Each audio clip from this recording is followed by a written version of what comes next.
case on the docket today is Jack Hoover Skidmore Jr. versus Ryco USA Incorporated and Broadspire Services Incorporated. Counsel, if you're ready, you may proceed.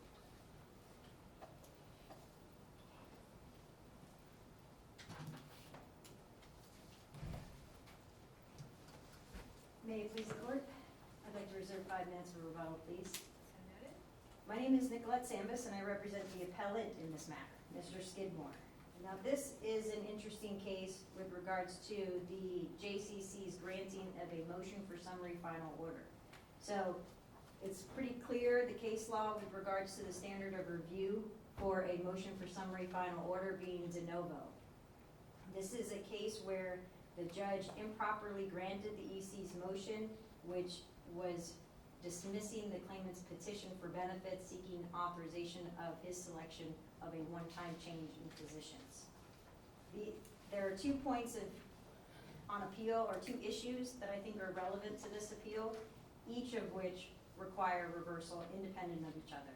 The first one would be whether the JCC erred as a matter of law by ignoring the Flores and Alexander precedent cases from this court, which requires the employer carrier to authorize and provide a one-time change and eliminating the EC's consequences for maintaining an erroneous misrepresentation defense. That's the first issue. No, finish your, Okay. do your issues first. Okay, well, then the second one is the question of fact that exists with regards to the summary final order. There is a genuine issue of material fact that exists with regards to granting of the summary final order, and that is specifically the timeliness and the unreasonableness that went into play with regards to when Dr. Goldsmith was actually provided versus authorized as the change.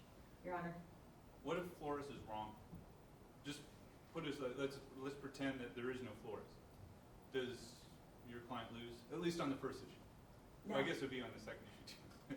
But Well, no, not Why on the not? second, not on the second issue, because there's still a question of fact with regards to the reasonableness. yeah, but And- reasonableness only comes from Flores, doesn't it? I disagree. I don't think, there's Flores, but then there's the Alexander decision, and then the decision that came out on February 1st from this court, which is the, forgot the name of it, Andrews decision, right? So in the Andrews decision, which this court essentially admonished the JCC for ignoring Flores, for taking it upon themselves to say Flores doesn't exist. But going back to Judge Tannenbaum's question, assuming that Flores, Alexander, Andrews don't exist, what statutory authority is there for the JCC to apply a reasonableness test as to the provision of the one-time change? It goes back to the original position of that the legislator's intent is for the employer carrier to provide and authorize reasonable and medically necessary treatment for an injured worker.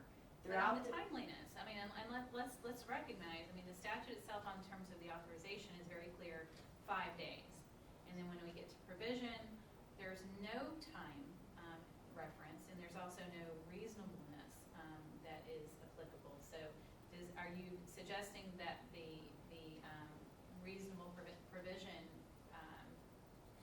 statutory scheme really is an overlay onto the statute? Is that what we're understanding? in chapter 440, I think the reasonableness is inherent in the entire chapter 440. Yes, Your Honor. I believe that aside from the word reasonable not being in the specific language of 440.13 regarding the one-time change, throughout this court's decisions on matters similar to what we're talking about, there is a reasonableness standard. But Flores does exist. It was only recently decided. And then comes Alexander, which reiterated Flores. And then comes Andrews, which was just decided on February 1st, 2023, which states that 440.13.2 subsection F is void of any reference to the filing and or maintenance of a petition for benefits to trigger the employer carrier's duty to provide the one-time change. So going back to the issues, if we talk about the first issue, which is authorizing and providing. Here, it's, I hate to use cliches, but I use them way more than I should. The employer carrier is trying to have their cake and eat it too. They're gonna say, Goldsmith is authorized, but we're not gonna give it to you because fraud. Well, what would that look like? I mean, so, okay, you know that he's authorized.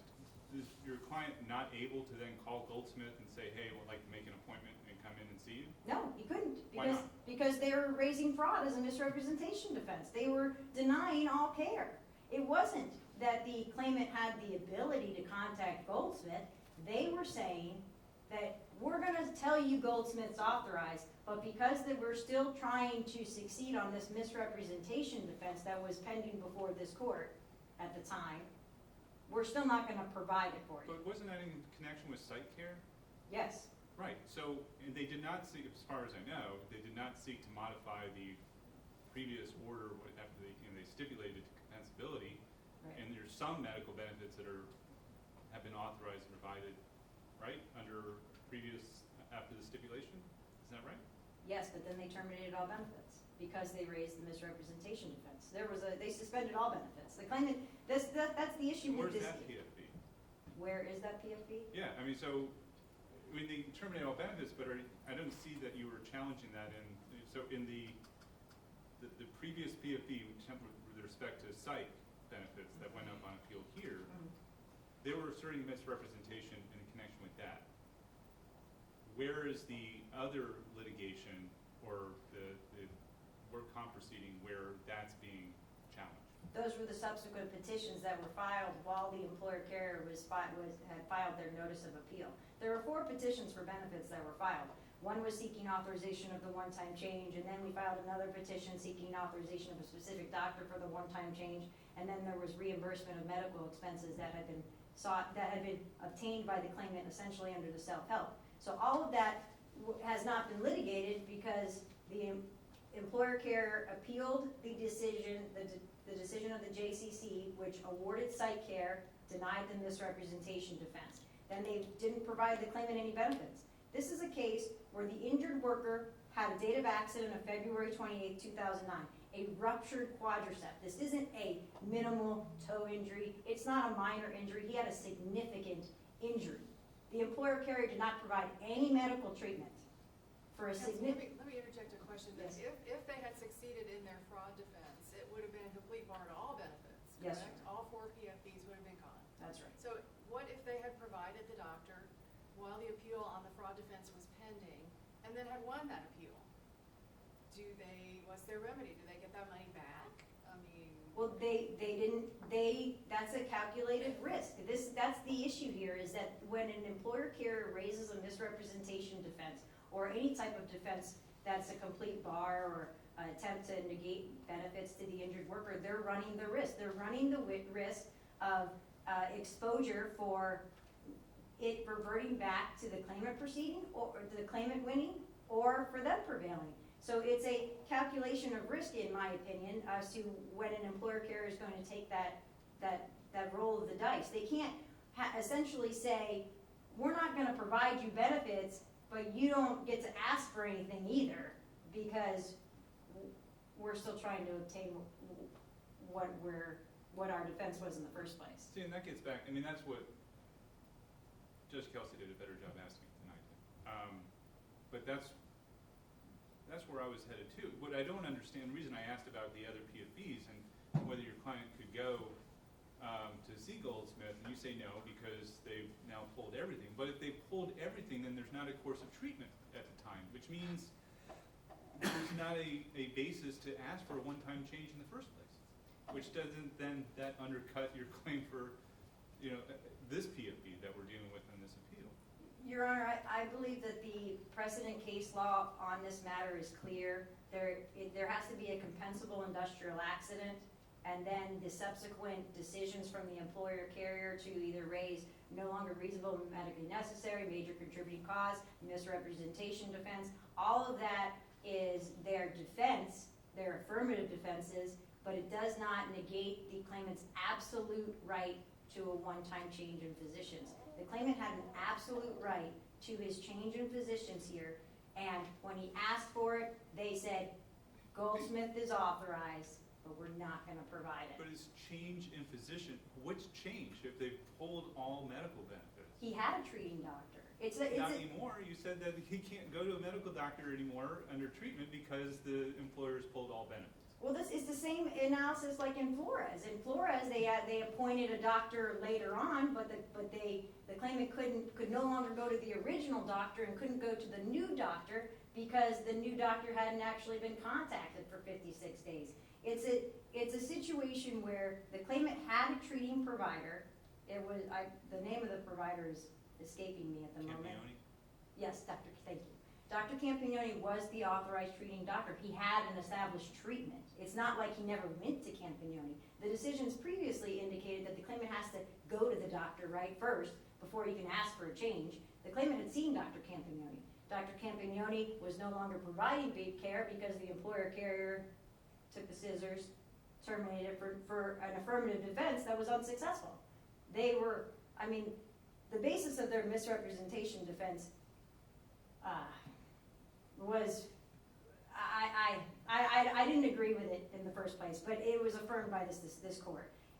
Regardless of that first issue, the authorization versus provide, that still goes to, there's still that second point, which is on a motion for summary judgment, the standard is there has to be no genuine issue of material facts. And the facts have to be so crystallized that the movement is entitled to a granting as a matter of law. And I'm glad you're there, because is there any question of fact of when the doctor was actually provided under Flores, and it happened after mandate issue, correct? Is there any question of the actual timing of that? No. You mean as far as like if it was Monday January versus 1st. Saturday? Right. No. So the timing of it is not in question, right? The reasonableness of that time is at issue. And the JCC couldn't determine that as a matter of law, based on the facts, the material facts in front of them? That is the dispute of the material fact. It's not, that it has to go to a final hearing. Yes, the judge of compensation claims is the trier of fact, but the standard for a summary judgment is that there can't be a dispute into a material fact. But what were the disputed facts though as to whether or not, again, assuming application of Flores, this was a reasonable delay in the provision of the physician? What facts remain? What else did the JCC need to know at this point? Needed to hear the arguments as to why that was unreasonable versus reasonable. But what facts? We're talking about genuine issues of material fact. What facts needed to go into that hopper for the JCC to make that determination? I would say the fact of whether whether the employer carrier was required to provide a doctor when the first ECA issued the PCA decision, when the mandate came out, or a month later when it did. Isn't that a legal determination? I don't think Of that. like when, what the law requires. I mean, again, I'm not hearing any material facts that go into the calculus. The record does not establish when specifically that appointment with Dr. Goldsmith was in January. The claimant does not argue it in the response to the summary final order, nor in the motion for rehearing. Is it But- disputed? The date?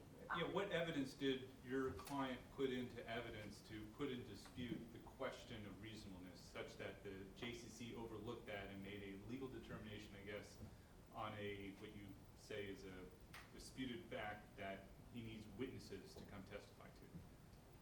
It is my understanding on the case law that the term reasonableness, that is a question of fact. That I understand what your honors are asking me as far as like, was it Monday or Saturday, and is that the dispute? I'm thinking that that's the question that you're asking me. But what I would indicate to this court is that reasonableness, according to the case law, is a question of fact. And I don't think we disagree on that point, counsel. I think the question is, it might be different. Let's say you come in and move for a summary final order when the judge doesn't know when, there's no evidence on when that appointment was actually provided, and the parties still dispute it. That, one says it happened January 1st, the other one says it was March 3rd. JCC couldn't resolve that at that point. But when everyone says yep, or at least doesn't dispute that it happened in January of 2022, what then? What more facts have to be developed under Flores for the for JCC to be able to determine, yeah, this was reasonable, this wasn't reasonable? Well, I think it goes back to it's the movement's burden. It's the employer carrier's burden to establish that. It's not the claimant's burden to establish what date it was provided a benefit, and that was never in the record. It wasn't from the employer carrier establishing all the necessary elements to prove that they were entitled as a matter of law to the judgment. It's not a determination for this court at this stage when it was just a motion for summary final order arguing that the employer carrier established all the necessary facts when they didn't. They didn't establish all the necessary facts, and that question of reasonableness is an element that is a factual determination that has to go to a merits hearing as opposed to just being decided on the pleadings for a summary final order. A merits hearing, what would that look like? What would be presented? It would be presented when the appointment was provided versus authorized, the same that occurred in Flores. Well, it's just a time period, and then it's a question of, is 7 months reasonable, is 2 months not reasonable? Is that what you're? That's the reasonableness issue. In Flores, there was a motion for summary final order, and the judge denied the motion for summary final order because he found that there was a question of fact in dispute, the reasonableness. Whether it was reasonable, and so if the claimant submits testimony from an expert that says it's unreasonable, I don't know what that looks like, but it's a question of fact. And that means that you can't grant a summary final order. Right, but what makes a JCC better qualified to determine what's reasonable than us? Case law. Well, but that gets back to the question, and I'll let you can address it in your rebuttal, but that gets back to, isn't Flores wrong? Flores. Doesn't amend the statute. It sounds like it's amending the statute, and it sounds like we have to get to work amending the statute further to clarify what the burdens are. Well, it's not this court's duty to amend the statute, Your Well, Honor. apparently it is, because that's what Flores did, it seems like. The Anyway, but I'll, Well, I think I should respond, if I may. I think the legislator is responsible for amending the statute. This court interpreted the Flores decision in the appropriate way. And I'm not just saying that because it was my case. I'm saying it because it said authorize versus provide, and that's what this court determined, and then the subsequent cases have not changed it. The Florida Supreme Court did not adjudicate the issue. It remains good law. Thank you. Thank you, counsel.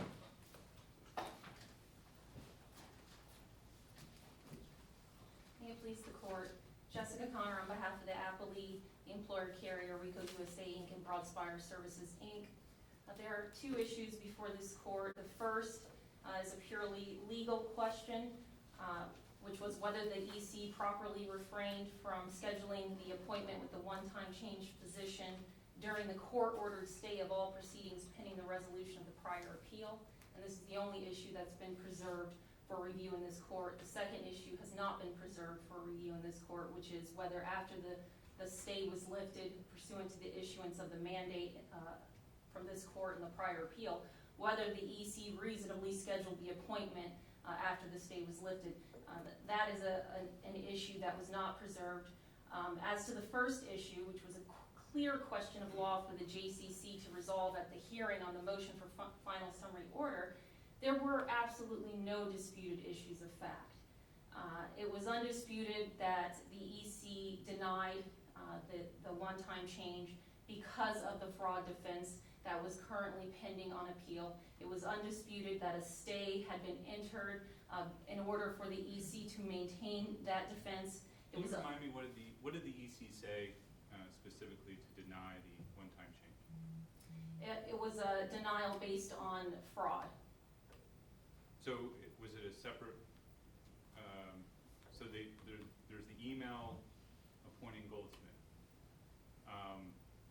And is it the only thing that's stopping the claimant from going to Goldsmith at that moment? It's setting up their own appointment is what opposing counsel has already said. The only thing stopping it was the employer's, I guess, denial on this misrepresentation?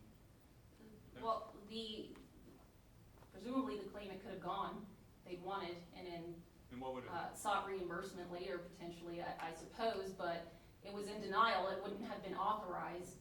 It was authorized in writing pursuant to the statute, but the EC had to, in order to maintain its fraud defense, it couldn't then provide the appointment because that would constitute a waiver. Because you can't dispute that no benefits are required, or that the claimant is not entitled to any benefits, which is the dispute that was currently on appeal, that the EC was saying you're not entitled to any benefits because you committed fraud. How could you then provide benefits in the lower court, which is completely contradictory to the position of the EC that you're not entitled to any benefits? And so that could be constituted a waiver because actions in the lower court can be deemed a waiver of the defense that you're not entitled to any benefits. So in order to preserve the defense that was then pending on appeal, the EC properly moved for a stay, asserted the defense in order to preserve it, and then moved the court, the JCC, to stay all proceedings pending the outcome of the appeal. And if they lost, if the EC lost on appeal, which ultimately it did, the intention all along was to then provide Dr. Goldsmith, of course.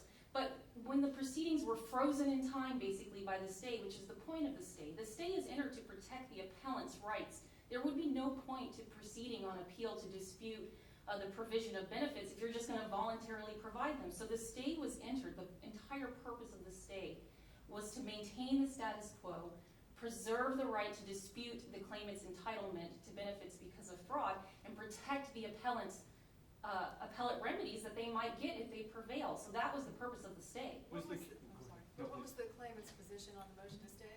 There was no opposition, absolutely no opposition. And that's why some of these arguments about, well, we still needed care, there could have been harm because we're still entitled to care despite the appeal. Well, those are arguments that should have been raised in opposition of the stay. And another question, what proceeding was being stayed at that point? All of the proceedings before the JCC. Was an authorization of a one-time change, was that a proceeding? Yes, we would argue it absolutely At was. that time, was there a PFE for the one-time change, or? At the time that the EC provided the written authorization via email, there was no stay entered. So they wanted to make sure they complied. The stay hadn't been entered yet. They complied with the 5-day requirement, sent the email immediately saying we authorize Dr. Goldsmith. That same day that they sent the email saying we authorize, or actually the same day that they filed the motion to stay, the claimant immediately filed the petition for one-time change. So then they proceeded to or actually there was no hearing on the motion to stay because there was no opposition. So the JCC just ruled based on the motion and waited the 15 days to see if there would be any opposition to the stay. There was no opposition. So of course, the JCC entered the stay. There was no challenge to that below, or there was no challenge on appeal. So that issue is entirely waived, whether it was proper to enter the stay. Okay, and been moving from there, we've spoken a lot about Flores. Is Flores dispositive in this case, and is it binding? Flores is not dispositive in this case.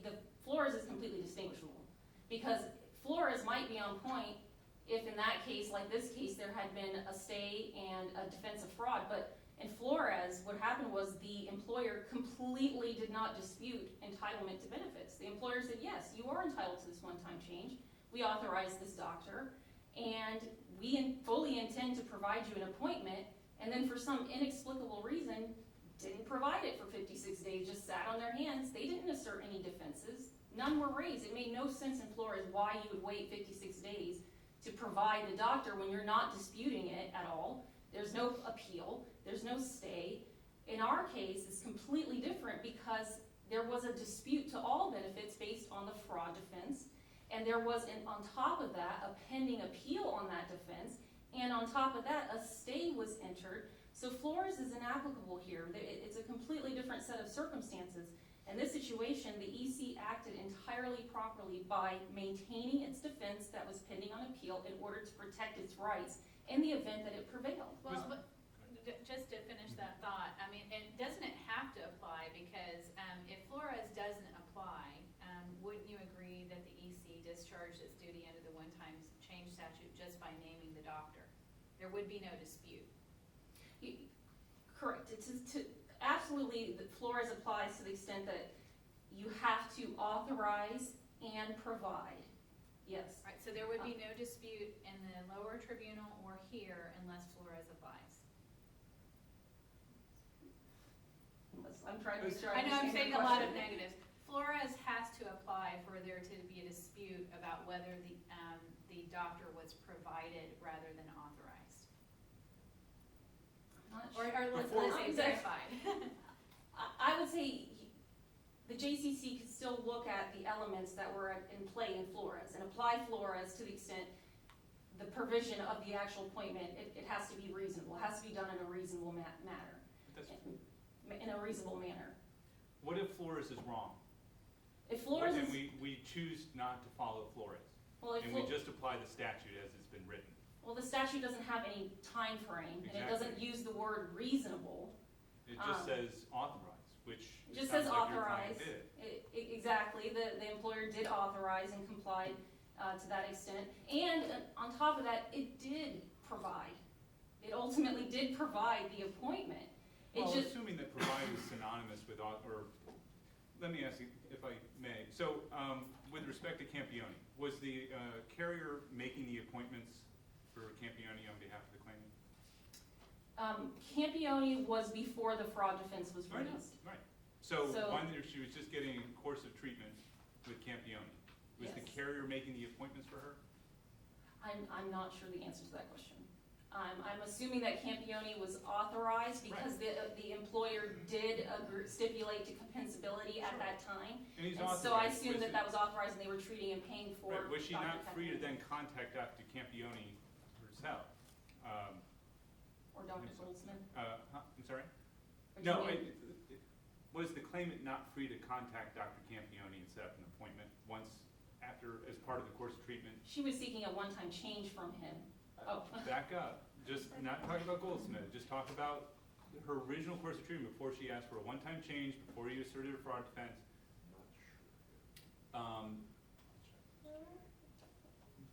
Wasn't the claimant free to ask, or to set their own appointment? I suppose before the fraud defense was raised, she would have been entitled to continue to see Dr. Campione. They have to go through the carrier to make those, to go see the doctor, or once it's authorized, can the claimant not go to the doctor themselves? I actually do not know the correct answer. I don't know the answer to that. The reason I'm Usually, asking is you keep using the term provide, and which either that is a term of art that's in work comp world, or it comes from Flores, which looked at the statute and equated provide with some extra action besides authorized, and I guess it's equated with making the appointment. Making the appointment is what But they I don't equated with. understand where that comes from. Like, It why was the statutory authorization is interpretation done of this court that Well, the that's- word provide means provide the actual appointment, not Sure. just authorize somebody in writing. Which is what the chief was asking. So back up, before Flores, or take out Flores. Mhm. If Flores is not around, if we don't have that as a case, are we even talking about, and you're doing it too, are we even talking about, well, my client also provided Dr. Goldsmith once the appeal was over. But why would you even talk about provide? Well, I think you're correct. You wouldn't talk about it if Flores didn't exist because it was the Flores court, this court, Flores, that added that extra layer of statutory interpretation. And if that doesn't exist, this court would be free to interpret the statute differently, presumably if Flores didn't exist, and find that there is no additional act required after written authorization according to the exact language of the statute. So, And aren't we free to follow the statute now, notwithstanding Flores? well, Your Honor, this court has the ability to deviate from its own prior opinions. I believe Flores was not a Florida Supreme Court case, so I think the court would be free to deviate if it chose to do that. What if Flores is distinguishable? If Flores is distinguishable on its facts, material facts, do we still have the authority to just, as vigilantes of bad law, go say, well, while we're here, we don't like this case? I think Your Honor does not have to entirely deviate. You could find that it's distinguishable. I think it is distinguishable. It's completely different because, again, as I was stating earlier, in that case, the employer didn't have any type of defense, let alone fraud. There was no appeal. The employer said they fully intended to make the appointment, and they just didn't, for some inexplicable reason, just didn't make it for 56 days, and this court said, well, that was unreasonable. And we don't have that here. We have a very reasonable explanation as to why the appointment wasn't provided until after the mandate issued because there was a court-ordered stay that was entered, and that was entirely reasonable, and to refrain from scheduling it during that time. And How do you say a case is distinguishable and then turn around and use the terminology that exists only in the case and not in the statute? I guess I've been so caught up in using that framework Yeah. that, but it is, and you can, this case can, it has facts that are distinguishable, but as I mean, far. are you saying that because you feel bound by Flores and you're doing your best as an advocate to get through Flores? Yes, if Flores, As What opposed to I'm- like, we're giving you the free, just what in I'm the s- questioning, just considering the hypothetical. You're not gonna bind yourself, you're not giving anything away for your client. Just run with this for a second. If, are we having this discussion, this goes back to the chief's question too. So are we even having this discussion, or is there even an appeal on the summary final order, if Flores doesn't exist?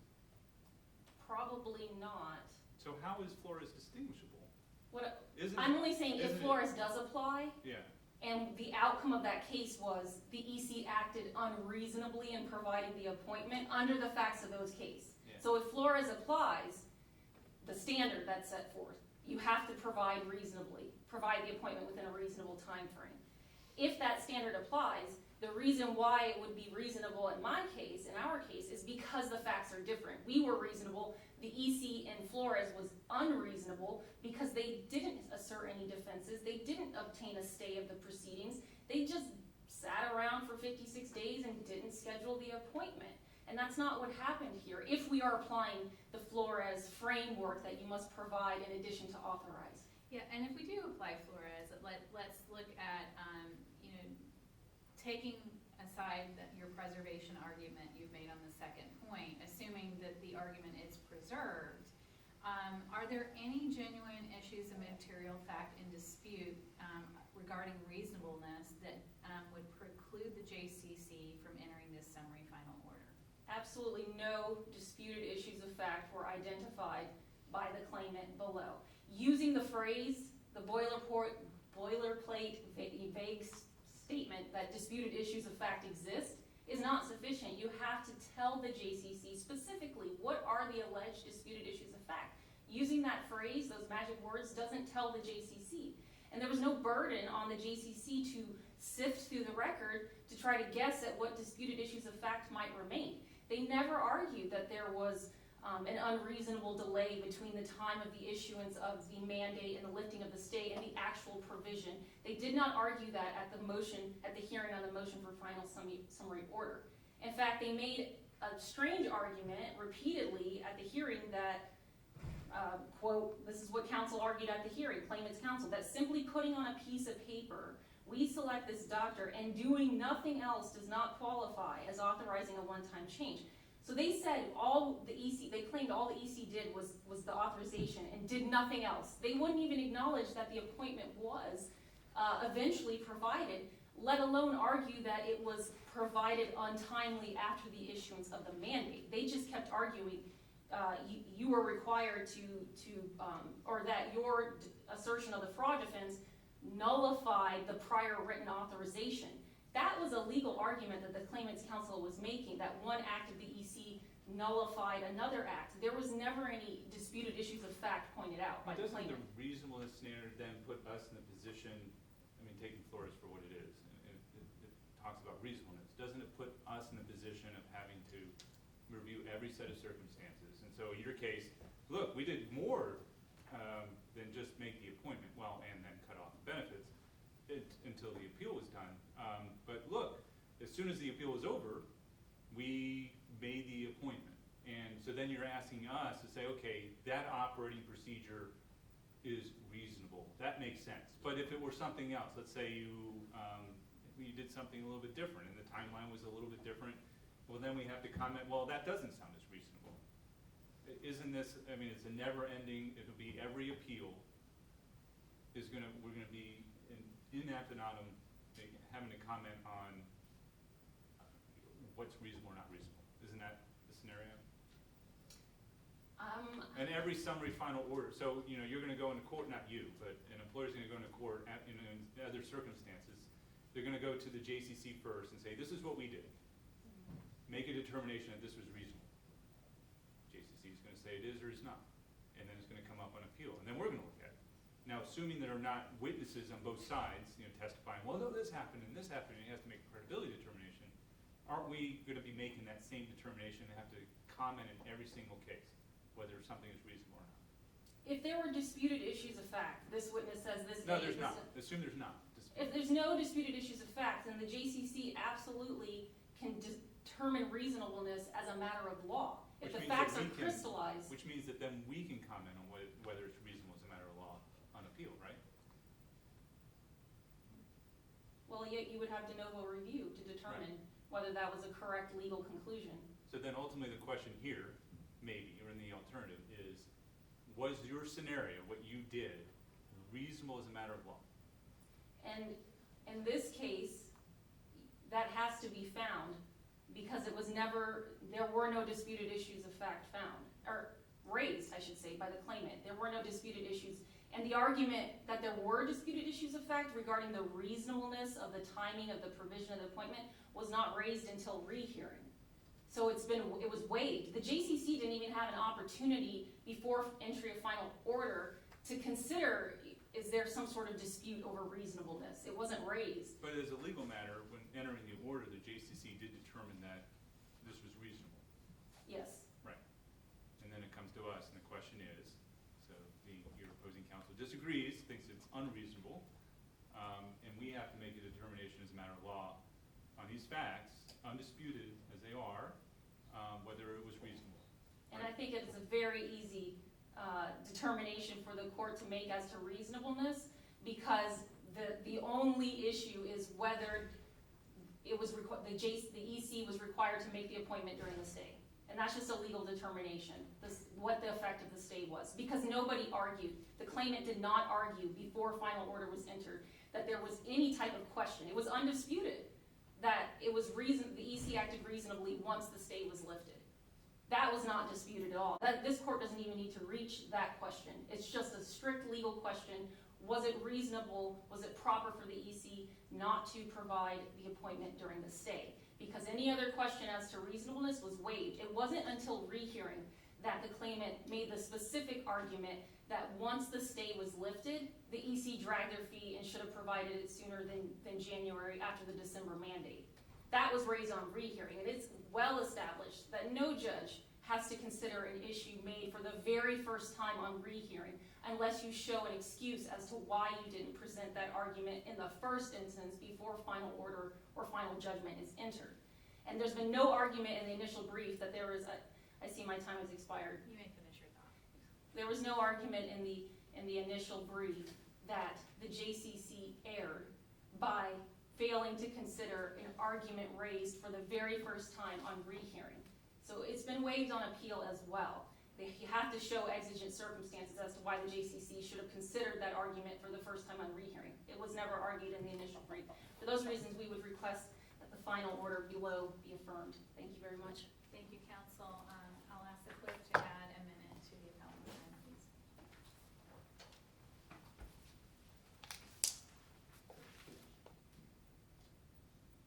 Okay, I'll just touch on a few issues that council made. They referenced the waiver, that if they actually provided the one-time change while the case was on appeal, they would have waived their right. There is nothing in the statute that says that providing the benefit while you're trying to fight for a defense is a waiver. The employer carrier could have certainly provided the one-time change. Is there a recoupment, provision in 440 for the, if they win, to go back and get that, the compensation for those services back? Their motion for taxable costs. I mean, there are plenty of times where the employer carrier tries to get, squeeze blood from that turnip, right? And just get those costs from the injured worker because they don't prevail. There are certainly ways for the employer carrier to do that. Here, they ran the risk. There have to be consequences for your actions. The employer carrier chose to raise a misrepresentation defense. They made that selection. They were not providing benefits to the injured worker when they should have been. Fair enough. But after you filed the PFB here, or your client filed the PFB, why not oppose oppose the motion for stay or appeal the order granting it? There was an objection to the stay, but the judge granted the stay, and it didn't seem to be necessarily relevant to, Where in the record is the objection or the opposition? it's, to the it's motion attached to stay? the email. I have my record there, but there's the email that says we're authorizing Dr. Goldsmith, and if you turn the page, it says right below it, we object to the stay. But we didn't file a response to the, So there was no objection lodged with the JCC? well, it was when, the good faith effort at the bottom says you object, the claimant did object in that statement, but other than that, no, there was no response to the motion to stay. But I don't believe that that's a relevant or necessarily crucial determination here. Here, there is a clear de novo review where the judge erred on 2 points. First, there's a question of fact with regards to the reasonableness, but secondly, here, the employer carrier chose to raise a misrepresentation defense, and they can't have both. They can't prevail. And I hear your argument. I just want to make sure I ask this question of you as I did the appellee. Is there any decisional path in this case that doesn't go through Flores? Yes, Your Honor, I believe that Flores is good law. For Flores, the JCC is bound by the decision of Flores at the time this decision was granted. That's first of all. But second of all, yes, because of the misrepresentation defense. They raised the misrepresentation defense. They denied all benefits. So to say that they get to authorize a one-time change with Goldsmith regardless of Flores, yes, is an interpretation of the statute, but the statute still says that the one-time change is mandatory. It shall be provided. Here, it's just like if the employer carrier denied temporary indemnity benefits, say lost wages, and the claimant goes to an appeal and wins that appeal on temporary indemnity benefits, then they have to pay back due benefits. It's the same thing. It has nothing, it's independent of Flores. There is still the requirement that if the employer carrier is unsuccessful with an affirmative defense, they have to deal with the consequences. They have to pay back benefits. They have to pay penalties and interest. The same thing applies here. They denied the misrepresentation defense. The claimant was entitled to the one-time change. The judge erred as a matter of law. Was the carrier, going back, Dr. Campioni, was the carrier making the appointments for your client? And that brings me to my other point that I'm glad I get to answer. So you referenced, is it work comp lingo providing? Yes, in most cases, the claimant cannot contact the doctor. There has to be contact from the adjuster where the employer carrier authorizes and provides that doctor. Me as an injured worker or my client here, Mr. Skidmore, who's a man, not a female. I know, and I That's okay. apologize. That's I okay. realized after I said it. That's all right. He could not contact, that's not in the record, but that is a typical practice in workers' compensation where the injured worker has to have that provision of benefits. It's not just a random word. And I respectfully request this court to reverse the motion for summary final order. Thank you.